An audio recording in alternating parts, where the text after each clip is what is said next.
What's happening, everyone? Matt here on the Vinyl Head UK channel. It's been a hectic couple of weeks. I haven't really had chance to really do much listening on my records, or definitely not had the time to really do any videos, but I'm back and I have another vinyl appreciation video for all of you guys out there. Thank you for those that have been checking out the videos recently, those that have subscribed, very, very much appreciated.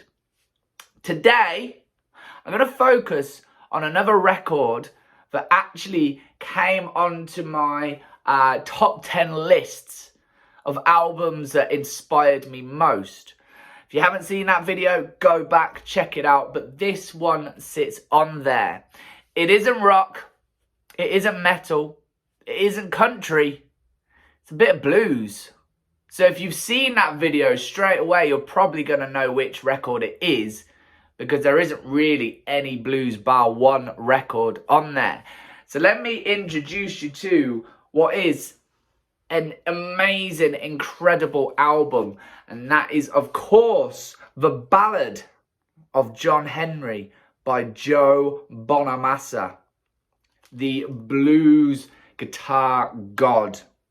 If you know your blues music, your contemporary blues music, you will know Joe Bonamassa. Even if you're into more sort of rocky stuff, you probably would have come across Joe Bonamassa. He is a very, very busy man. He has churned out records like hot dinners. A new one came out a few days ago. I've had a little bit of a check out of that. It's not too bad. But also, you know, he's done all sorts of stuff. He's done records with Beth Hart, who is an incredible American blues rock singer. Go check her out as well. I'm a big fan of hers. He's done the supergroup with Black Country Communion, with, of course, Glenn Hughes, Jason Bonham, and Derek Sherinian. So they've done a few albums together. But this, of course, is his main stuff, his solo work. So this contains the very first track that I ever heard by Joe Bonamassa. And that was the title track, The Ballad of John Henry.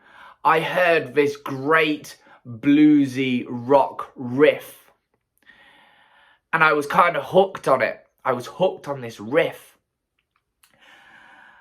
And I listened to this track over and over. And then I went and checked out a little bit more. And straight away, I knew I was hooked into this album.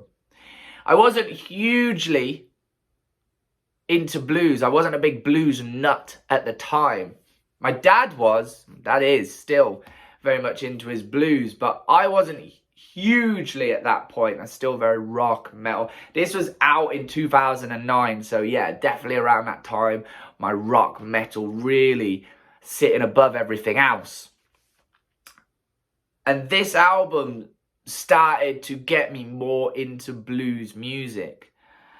More contemporary, I have to admit, than some of the older stuff.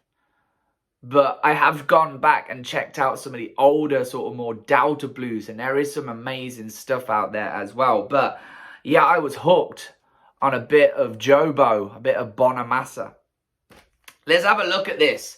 It's an incredible looking record. Well, just the whole package is incredible. It is 2 disc, it's 180 grams, so I mean, just holding this is pretty heavy compared to most of the other records that I have. But looking on the front, as I say, we've got Joe Bonamassa, The Ballad of John Henry. There is John Henry. If you're into your football, it is not the Liverpool owner. Just going to shout that out, just in case you were wondering. But there is John Henry with his hammer, staring out. Quite simple. It's a very nice artwork, I have to admit. I do really like the artwork. On the back, there is Joe. You can't really see much of him. His head's down. He's got a hat, playing one of his guitars. And then we have our track listing. As I say, it is 2 discs. 2 records, so it is split side A, B, C and D. We'll come on to that in a minute. It is a gatefold. Now, my word, I'm going to have to sit back a little bit to show you this. Look how incredible that is. Honestly, it's going to be kind of hard to show you all of this, but this is stunning. It is one of the best looking records I have. This side here is all of our note by note on the tracks themselves. So it's got a little bit of a note under each track, a little bit of information from Joe. You know, I just got to read one out from the opening track, the Ballad of John Henry itself. The ultimate working class here. I particularly like the chains and Carmine's thundering bass over the solo section. This one is best played loud. And yeah, there's a little note for each one. We have our production notes down here, and then we have a little forward on this side. I'm gonna have to cover myself a little bit there.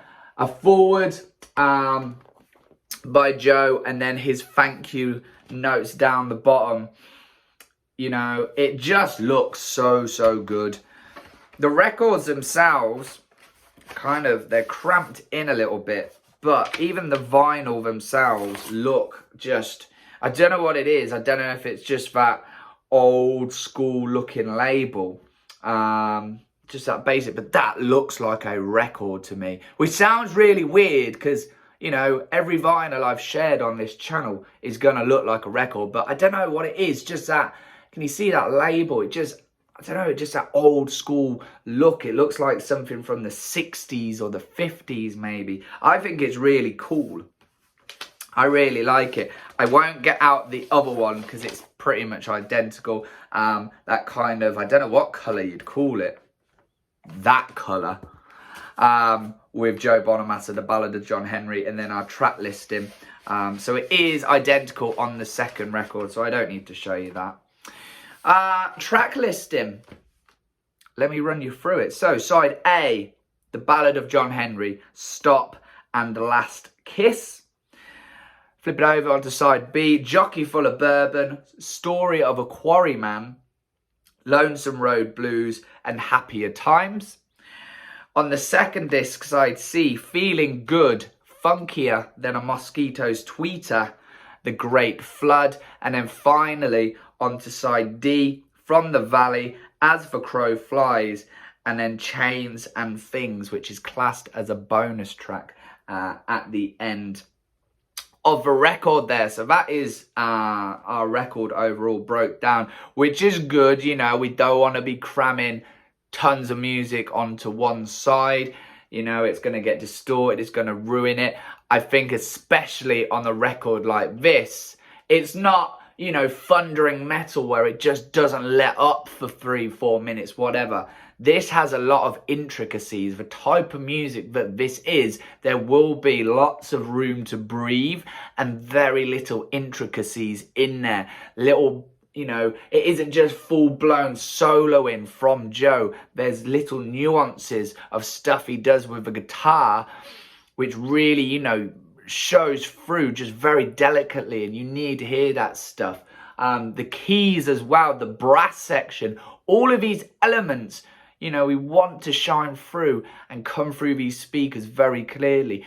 Because although some of them are, you may think, insignificant, just these little nuances, they all add up to the bigger picture of the song. And of course, if we slam those songs together on just, you know, two sides, we're going to lose that. We're going to get distortion. It's going to take away from these almost silent bits where you just hear this sort of gradual fade in of the guitar as Joe does some of his guitar magic on whichever track it is. So yeah, it's spread on out. So it is, you know, 3-4 songs max for each side, which I don't have a problem with. As I say, they are 180 grams, so it's pretty hefty. This thing could probably do some damage if you hit someone around the head with it, but don't do that. We don't want to ruin our records, okay? As I say, this was a February 2009 release. overall this record, but this is actually a 2016 reissue. It's a US reissue put out by J&R Adventures. Now, when looking for these, so these got imported in from the States, or this one got imported in from the States. It's not something that I've really found in record stores all that much. You go to a blues section, or at least all the record stores I've been to so far, you go and look at the blues section and it seems all that old Delta Mississippi blues. They don't tend to focus too much on the more modern stuff. So this one got, and I'm sure any other Joe records I get will be imported. There is put out on, I think it's Pro Vogue, and then there's pressings on J&R Adventures.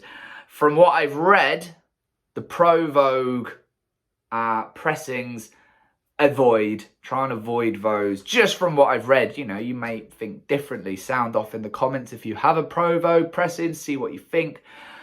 But the J&R Adventures are the ones that, you know, are meant to sit and stand above the Pro Vogue pressing. So that's the one I've got imported in from the States, and it sounds so good. We'll come on to that a little bit more in a minute.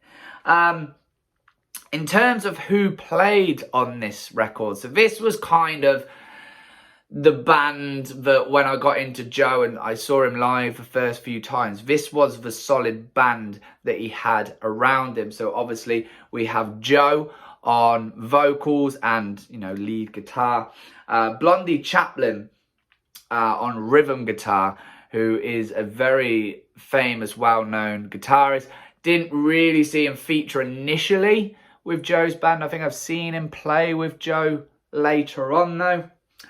Carmine Rojas, the absolute monster on the bass guitar.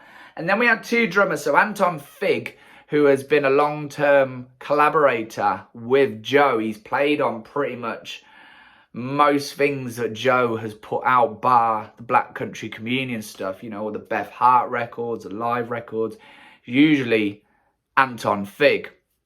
And then also Bogie as well, who was initially Joe's drummer. If you go back to the initial Albert Hall show that they put out on DVD, you'll see that Joe has two drummers. So one is Anton Fig, one is Bogie, which, you know, could get very messy having two drummers play the entire set, but it worked really well. It's very unique, something you don't really see all that often. But yeah, that's Anton and Bogie together right there. Melick on keys, another one who was featured with Joe many times. Thornburg on the brass, again, someone who's collaborated a whole bunch of times. Again, with the Beth Hart stuff and, you know, all live stuff, playing live with him. And then David Woodford on the sax as well. And that's who pretty much makes up this record. Going through the tracks, so some of the records I've kind of avoided talking a track-by-track breakdown, you know, Master of Puppets and, you know, stuff like that, really, that everyone's heard a million times reviewed. Not so much maybe on this one. You might not be so familiar with this record or Joe Bonamassa in general. So I'm just going to run through some of the tracks real quick and just sort of give a little bit of tidbit, a little bit of info on each track. Remember, we're not going to review it. This is just literally talking about this record and what I think of everything about it, the packaging, the artwork, the sound, all of that. The Ballad of John Henry, the title track, kicks us off. As I say, it was the first track that I ever heard Joe Bonamassa play. I can't remember how I stumbled across it, but I did, and I fell in love. It's got a great riff. It's got a very Zeppelin-y feel to it, which, you know, is to a degree a kind of a feature of Joe's work. You know, he is a bluesman, but there are rock influences, a bit of ZZ Top, a bit of Zeppelin, a bit of Free, all thrown in there for good measure. you know, his rock influences are there. And this is pretty much a rock track. You know, we kick off in a good way on this. We then go into Stop, which is the first of our covers. This was a Sam Brown cover initially. Sam Brown recorded it, and it's very, very different to the original. The original was a pop song, essentially, with a female vocal. So to hear it turned into this male vocal blues track with these incredible solos over the top is very different to the original. So it's taken a bit of a gamble, and one that's paid off. It's an incredible song. That opening 1-2 really sets us off in good stead onto the rest of this record. Last Kiss is our third track. It's got that lovely steam train sound coming in, that chugging steam train that kind of flows delicately through the rest of the track with the drums and the guitars as well. Nice upbeat track to round off side A already. We go on to side B, Jockey Full of Bourbon, which is a Tom Waits cover. There are a few covers on this record, as there usually is with Joe's stuff. It's very jazzy, it's very funky. It's not very funky. It's got elements of funky. It's quite jazzy, but it's very dark. It's very moody. This track is one of my favourites. This and the next track are definitely two of my favourites on this record altogether. And that is Story of a Quarryman that follows on after this. That's a pure rock song, you know. There are the blues elements definitely on this record, but Story of a Quarryman is an out-and-out rock track for me. And as I say, one of my favourites on the record. Lonesome Road Blues.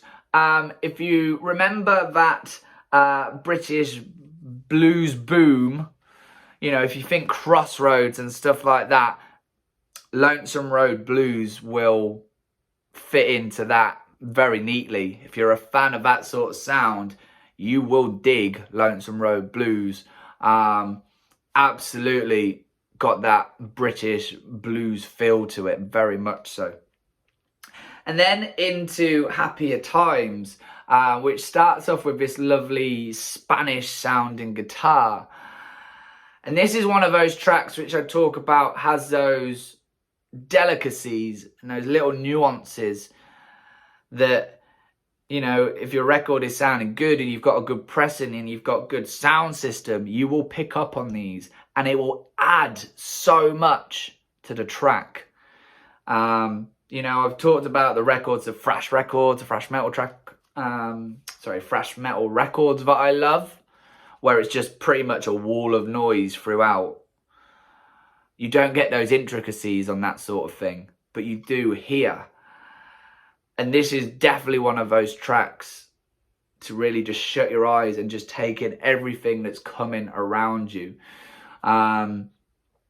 You know, it builds up, it crescendos up in a couple of parts. It comes back down, it gets delicate again. It's a sublime track. It's one that I've been lucky to see live as well, and just live it just blows you away. Fantastic, fantastic stuff. We flip it over once again onto side B, and we have another cover. Originally a Cy Grant cover, and that is Feeling Good. Now I'm sure everybody knows this track. It's been covered by everyone. You know, Muse did it, for example. There are covers everywhere of this track. And Joe did his own cover of it. And it's quite, if you listen to it properly, you can hear it being kind of quite jazzy. You know, it's very bluesy, but you can hear little jazz parts to it as well, which I like. I'm not massive on jazz. You know, my knowledge of jazz isn't huge at all. It's lacking very much, but you can hear those little elements. If there are influences, jazz influences, I probably couldn't really tell you about them because I don't know them. I'll level with you. I don't know. But it's a great cover of a song that's been done a million times. It could have been very easy to just go with that standard sort of, you know, it sounds not far from the original. It sounds pretty much like a lot of other covers. But it doesn't. It is quite unique. Another cover follows after that. This was done by Ike and Tina Turner, and it is funkier than a mosquito's tweeter. How about that for a title? This has lots of funk. It has lots of soul, as you would expect from a track by Tina Turner. This is as close, I think, as to what kind of Joe has come away and done now. Especially, I keep referencing this, Beth Hart.